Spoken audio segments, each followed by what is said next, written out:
All right, hello.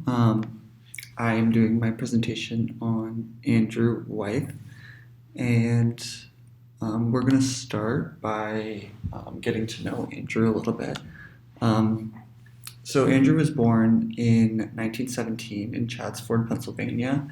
He was one of five siblings, and I noticed when I was doing my research that a lot of his family was encouraged to be creative, and his father actually gave him the formal art education, and they did a lot of still lifes in his studio in Pennsylvania and a lot of figure drawings as well. And he learned how to figure draw from memory and from life as well. When he was 16, he worked on a farm, which you kind of can see in his work a lot of the times. It shows that he's interested in the more rural farm life, and you don't see a lot of city scenes. You see more like wooden houses and farmland in his work. In 1940, he married Betsy James, and Betsy actually started to document his work. And there's lots of pictures of him painting and his work in black and white. They had two children, one in 1943 and one in 1946. But in 1945, his father died tragically, which you'll see later in the presentation that also informed a lot of his work. He also had many near-death experiences in the 50s, and he experienced a few surgeries as well. And I also saw that for one of his surgeries, they had to cut through some muscles in his arm, but it was his painting arm, so it affected him a lot, but he ended up being able to push through that. His career was consistently blossoming throughout his life until he died in his sleep in 2009 and was buried in a private cemetery in Maine. As for his career, there's quite a lot to cover. I didn't know what to cut down because there was just so much notable not landmarks, but key things to note in his life. He had a few exhibitions before this first thing mentioned, but in 1942, he was featured in American Artist as one of the youngest and most talented artists. In 1948, he created Christina's World, which is definitely his most famous art piece, and it was acquired by the Museum of Modern Art only a few months after his completion, which is very impressive. Throughout his career, he was featured in many magazines and news articles. He had dozens of exhibitions throughout that, and I skipped a little bit because he didn't have as much awards happening at this time. In 1963, he was the first visual artist to receive the Medal of Freedom from JFK. In 1963, he was featured on the cover of Time magazine. He had multiple exhibitions at the White House, which I think is really incredible, and I didn't know that, so it was interesting to find that out. In 1947, Andrew Wyeth National Museum of Modern Art opened in Kyoto, Japan. In 1976, he was the first solo artist to show an exhibition at the Met, which is incredibly impressive. One of the most famous art museums, obviously, in the United States.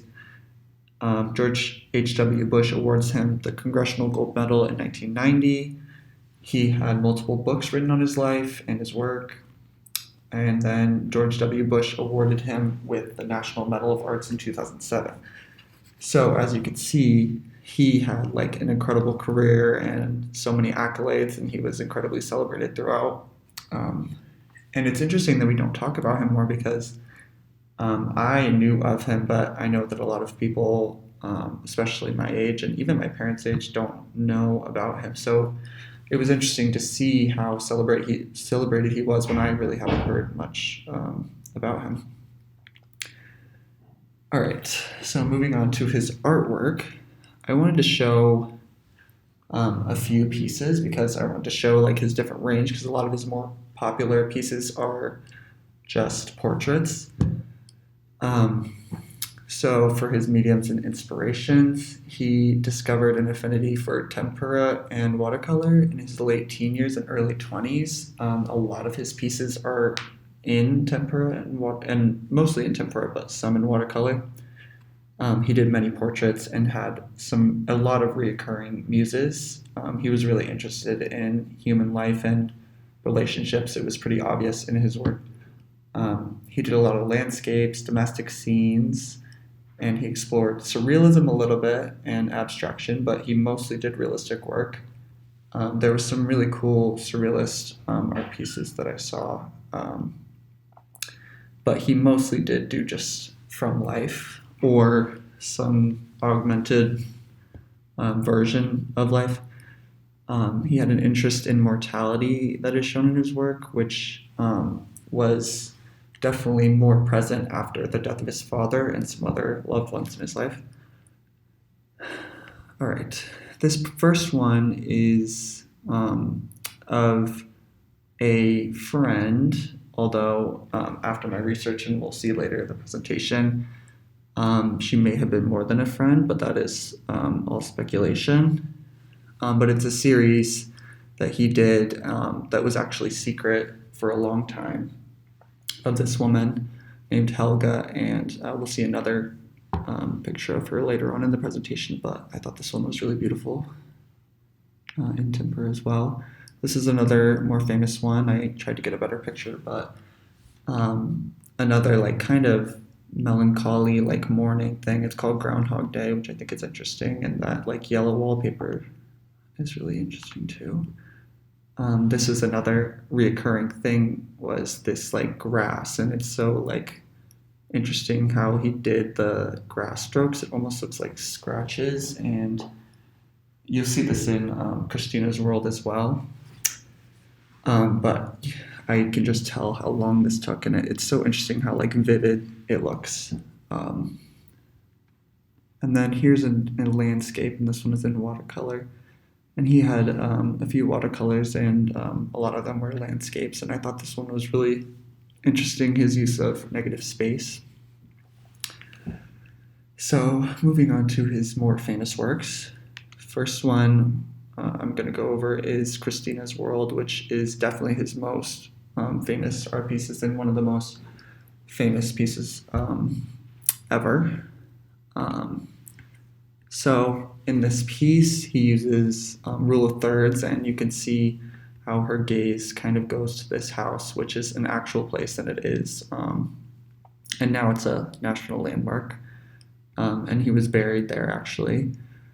Wyeth spent weeks on just these strokes of grass, which I thought was so crazy to me. And he actually didn't even start the painting until he sketched, and there's like pages of sketches, a lot of figure drawings and composition studies, which I also found interesting. He didn't like this piece, like he doesn't like it, or he didn't like it, but it's really interesting. And it was sort of based on it was based on a real person, but it was also based on his wife, who posed for the photo or for the painting. And he talks a lot about this color and how like once he put it on the figure, it just like popped to him. And I think it's really interesting, like this blush pink against all these like brownish tones and greens and grays. It really stands out in contrast. It definitely exemplifies like incredible detail, like all this detail back in the house and in that grass, obviously, in her clothes. It's incredible, and this like hair. And now I'm going to talk about a little bit about Christina, who was a muse for a lot of his work, and this is actually a photo of her. And she was a neighbor of his and had a degenerative muscle disease. So she lost the use of her legs, but refused to use a wheelchair and would crawl around on her hands. So that's what you see in this, is her crawling towards that house. And Weiss says that the biggest challenge was conveying the extraordinary conquest of life most people would consider hopeless, which I think is really interesting. because you see this woman and she isn't using a wheelchair and she's just like crawling around on her hands and knees, and it seems like kind of helpless, but it's actually like she's very strong, and you can see that in this piece. Like she doesn't look helpless, like and she looks very strong in this piece as well. All right, this is another more famous piece, and it is a window with curtains, and I just thought the detail in this piece is like incredible. All the different little strokes that he has in here is just incredible. And apparently it was an attic window that inspired him. And I love how like the line in the curtains moves your eye through the piece, and it has a very solemn feel. And a detail that I got while researching was that Wyeth believed that ordinary everyday items held a lot of symbolism and meaning, which I think is really interesting. We definitely see that in his work. This was another one of his more famous works, and you see like this kind of like farmland scene, which he does a lot. And you see this like boy jogging, and I think the motion of the figure and like all the lines kind of lead your eye around, which I love. And this piece was actually created like right after his father died, which is why it's kind of like a solemn looking piece. And what I see is like youth and kind of the tendency to run from grief. He described it as being engulfed in like a sea of grief, and it's actually a self-portrait. I thought that was really interesting. This is Helga, like I mentioned earlier. It was his neighbor, Helga Testorf, and she often posed nude for Wyeth, which was kept a secret from their respective spouses, which I thought was really interesting and an interesting insight into his life, and how honest he was in his work, but maybe not honest in his life. And some have criticized these as being more voyeuristic, but I don't have a problem with it. I think they're beautiful. This one is a watercolor piece. And this like study that he does, like 245 paintings of this one woman, suggests like a really complex relationship and intimate and emotional. So I thought I had to include that. This is one of my favorite pieces, right behind Christina's World. I just love the light that comes in on his shirt and how like relaxed the figure is. It's actually a neighbor of Wyeth's named Tom Clark, and I just love how incredible the detail is, and the use of light and shadow just really exemplify like how masterful he was at painting. And it's very like soft and melancholy and like kind of, I don't know, it's just really interesting. And I love the rule of thirds with him sitting right in that third, and it really creates like a sense of balance with all the light, and then it kind of fades into the shadow on the right side of the piece. And a lot of people say that this piece kind of reminds us of the unsung heroes and how they go unrecognized, and this is kind of celebrating him and his journey and his relationship with Wyeth. And then how he influences me, I chose Wyeth because something about his work has always like stood out for me, and I keep going back to a lot of his pieces, especially Christina's World.